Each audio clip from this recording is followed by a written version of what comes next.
Hello again from the Kennedys. Well, I want to share where we are on the project along the driveway. Headed down there. I'm going to have to transplant some of these sunflowers. That's way too many for that little bin.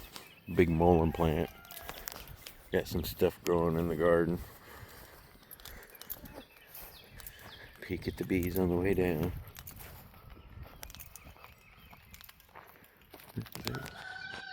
Business as usual. The bees are just going in and out. It's good to watch the entrance of your bees. If you have bees, you just learn their patterns, and you can tell so much about what's going on once you learn the pattern. Like, there's just a steady in and out. If you see a bunch of hovering, it's either bees being born coming out for an orientation flight, or it's possibly even them being robbed by another hive of bees, which obviously would be a bad thing. So it's good to keep an eye on the entrances of your bees. Everything's blooming out. This here is a multifloral.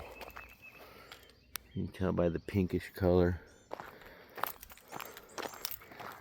We'll find some down here.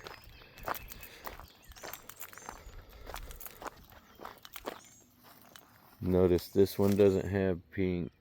Oh yeah, it does. Yeah, it does. A little bit. There's blackberries here too. Trying to find the blackberry bush. I think that's multifloral. Multifloral.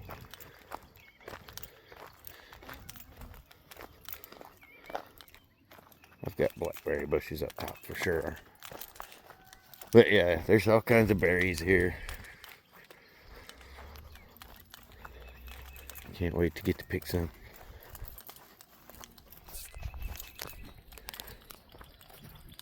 Okay. Now, as you can see, as I get closer, we somewhat straightened up the lines. There are now plants along the top and the bottom. And now it's not a perfect line. There are some, like this one on the other side of this cone, sticking out a little higher than the rest. But you got to keep in mind that the slope is not even either. But we painstakingly, 13 hours of work, cleared it, plugged in the holes of missing. So there's some transplants there that may or may not take it. Some of them got cut out because we couldn't see it. I mean, you can see the ones that were cut. But yeah, there is, let's see, 1, 2, 3. There's at least 3 feet between each of these sections. Some of them are 5-foot sections, some of them are 6-foot sections, so you know the gap's not the same between each one. But the bigger gaps, like this one, the top one maybe, we're gonna come through and put another roll in the middle. But to give you an idea, there's 1, 2, 3, 4, 5, 6, 7, 8, 9, 10, 11, 12, 13, 14, 15, 16, 17, 18, 19 center sections. So 1, 2, 3, 4, 5, 6, 7, 8, 9, 10, 11, 12, 13, 14, 15, 16, 17, 18, 19, 20, 21, 20.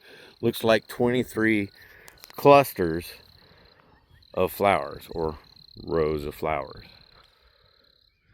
That's a lot. Now you put a minimum of 3 foot,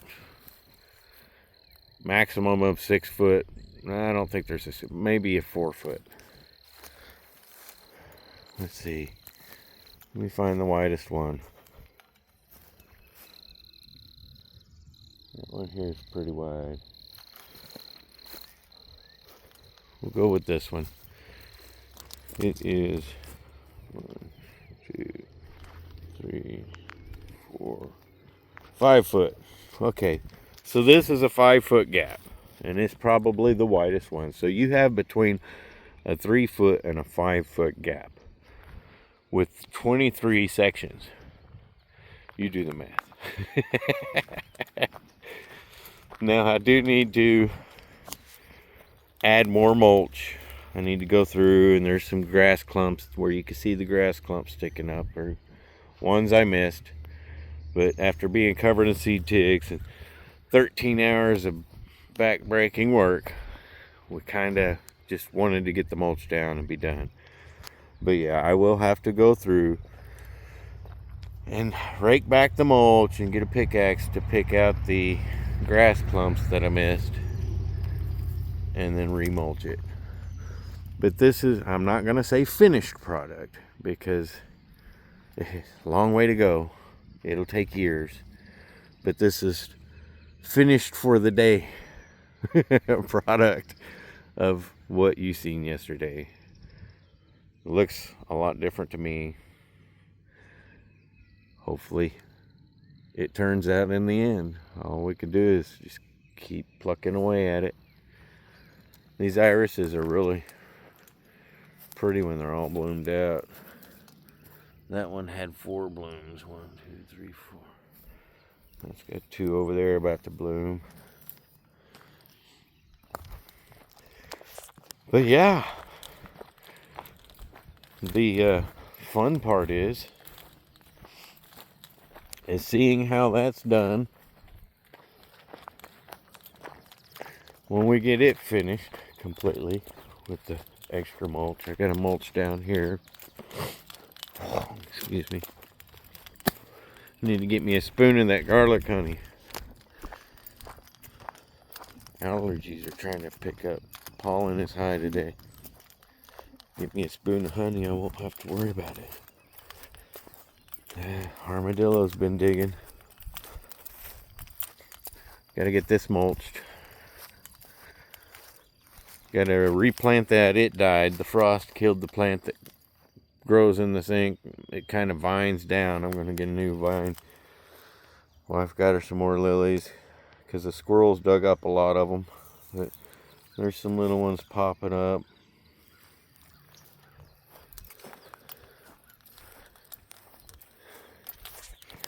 So yeah, after that project, we get to do this. We're pulling out this fence row. I mean, that fence, if you watch some of the old videos, come to about right here is where it was. And I've pulled that much out and cleared it. And I started actually pulling a little bit out that direction. Sorry, I had to pause. We had some noisy traffic come through. I am then going to take and start the same thing that we did over there along this hillside all the way down to the next entry point, which is a really long ways. But I'm not going to start it. Like, I can mow this hillside up to the point of these flowers that have already been planted. That down I can keep mowed. So I'm not too concerned with planting flowers and mulching it. But from the flowers here, which we've got these flowers, and then there's daffodils we planted in front of it, which they've already reseeded. Hopefully they come back next year. They're a perennial. I just keep adding different perennials. And keep adding and keep adding. I'll weed eat out this slope once we get to it. And this slope will be just like that over there We'll put a row of flowers up top. We'll do a different row of flowers in front of it and a different row. And come through and pull weeds. And then mulch it. And I know a lot of people are like, well, the mulch won't stay. You'll get rain. Yeah, that's correct. That's correct. Most of the mulch will stay. Not all of it. A lot of it will wash down, and that's okay. It's okay to get a few weeds here or there. I'm not going to do the fabric liner because those fabric liners, they wear out and grass and stuff gets tangled in them, and then they're hard to get out, and it's not natural. I'd rather lay cardboard than that fabric liner. Something that can decompose properly. It just seems more natural and it's better for the dirt. We do have some blooms starting to pop up. I need to get a weed eater down here and clear out around it. But, you know, one thing at a time. Overdid it yesterday. Taking the neighbors to their doctor's appointment today. To give you an idea of how extensive this job is. You see the garage down here by the neighbor, sort of neighbor's house. Our property ends at the first drive of theirs, which goes up around the corner. That's 300, 400 yards. Easy. All the way down. And you see what I'm working against. You see all this junk here, thorns and briars and thicket. It was like that all the way down. So that much is done, and I still got that much to go. But again, I want to beautify it. I still want to allow wildflowers that are natural like that to prosper. There's some berries. Those there are blackberry. There's all kinds of natural resources right here for the bees. And the phone company in the county keeps coming through and they keep spraying their herbicides to keep stuff from getting into the power lines. Well, I get it, but doing it that way takes resources from the bees, so I have to make new resources for the bees. If this is going to be cleaned and cleared and maintained, it's too much to try to weed eat this all summer long. I mean, it grows fast here, and you'd be weed eating that every other week at least. That's a lot of fuel. Gas is expensive. My back can't take it. My hips can't take it. It's too much. So this is going to be hopefully the saving grace, my alternative to avoiding that work in the future. One spot at a time. This over here is good for this year. We'll revisit it next year and possibly look at the other side of the drive with hostas or something different. But from here on out, this slope will be my target. I want to get to where I have not cleared, weeded, and plants planted. As you can tell, we did these last year. We did the daffodils this year. They bloomed out and wilted away, so hopefully next spring we'll find out if they come back. But there's a lot of these flowers in here. It goes to here and then it stops. So that's 20 yards. right there, 10, 20 yards easy, of these flowers already planted. And the daffodils are right along even lengthwise with those. So we got 2 rows of flowers in, but you can't see them because of all the weeds.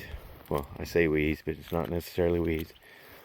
I did plant some poppies here. I'm only seeing a little bit of sign of anything popping up. Hopefully it's poppies. I've got some impatiens, and we're just gonna keep planting different perennials all the way down this line. May end up doing some other lilies, like that's what's in her bathtub. Some more irises. I'm kind of staying away from the tulips. The deer won't leave them alone. You might as well just throw your money in the garbage, because all you're doing is feeding them. I say, forget buying expensive tulips as deer food and let them eat grass.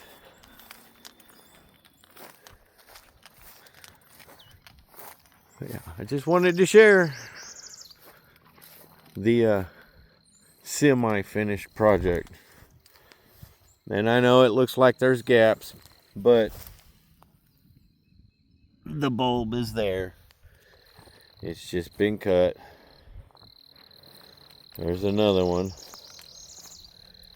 So next year, as long as all of these pop back up, and probably a little extra, there won't be as much to fill in. And we got the plugs, as I call them, what we use to fill the holes. We got them from the bathtub up the hill. I'll show you as soon as I get up there. Almost to the tub. Out of breath. Climbing this hill. There's the grapes.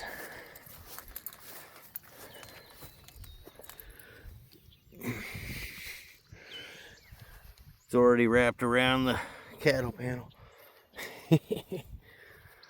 Looks like it's starting to produce. Got some cucumber. Some more grapes. Different kind of grapes. More cucumber. Planted too early and the frost got it. There's squash. Notice how that's not mowed, but I have a path. I mow out paths. I'll let that get taller. And once the bottom part needs mowed and gets to that point, then I'll mow this to keep it from getting too tall. I do that to leave resources for my bees. Like everybody's, oh, thistle, that's such a bad weed. It actually has medicinal purposes. And the bees love it. So the thistle's here to stay.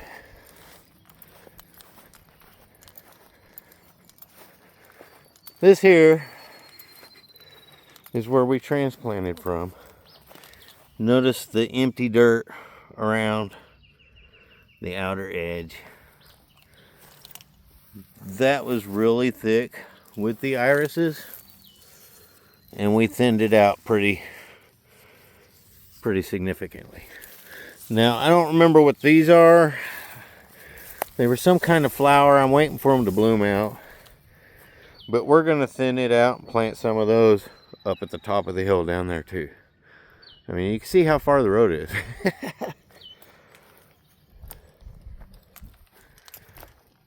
It's a lot more of a distance than what people realize. I wished cameras and videos would do justice to the actual distances. And we got some flower tubs that's got these hostas in it. This might be another option. And that's kind of the goal, is to keep getting different perennials that we can just keep adding different rows. That way when one flower comes in bloom and goes out, another flower is right behind it to come in bloom. Got Rose of Sharon planted through here. I'm hoping to block the road and give some privacy from the house with a row of Rose of Sharon trees. That's the ideal up here. That over there is sumac, not poison sumac, but the good kind of sumac. The sumac that the Indians used. Or Native Americans, I guess I should say. It almost tastes kind of like a lemonade when you eat the berries, the fruit. But there's a big patch of sumac here. This is another resource that is great for my bees. They love the sumac pollen, goldenrod, ragweed. These are the things that my bees make their honey from. There's a bunch more multifloral here. Just pops up everywhere.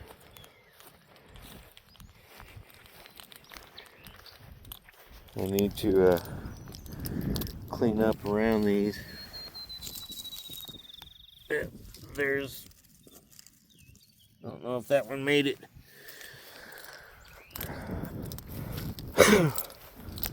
That Rose of Sharon did. The rabbits and the deer keep eating them. The only one they didn't eat is that first one. That one's gone. I pulled the rock out from around it. And that might be one popping up. We'll wait and see. That one doesn't seem to be doing much anything either. Old clothesline pole. But yeah, I just wanted to share. Hope you enjoyed it. If not, you know, there's other channels. And if you did, please leave a like. You know, I make a lot of videos over the last few years. It's real simple to hit that like button. I normally don't say anything. But it's discouraging when you have over 200 videos. You've been making those videos for about 2 years. Now, granted, when I first started, it was simply to leave memories for the family when I go. And it is still for that, but I get it. YouTubers, they put all the effort in, and so many times nothing comes of it. I'm not looking to explode or be viral. I'm not looking to get famous or even get paid from YouTube. I don't expect any of that. But if you enjoy the content, and I'm not saying just my channel, YouTubers in general, if you watch a YouTube video and you enjoy it, hit the like button. Because it really does make a difference. Maybe it shouldn't, but that's the way it is. Anyways, hope you have a good day. Take care.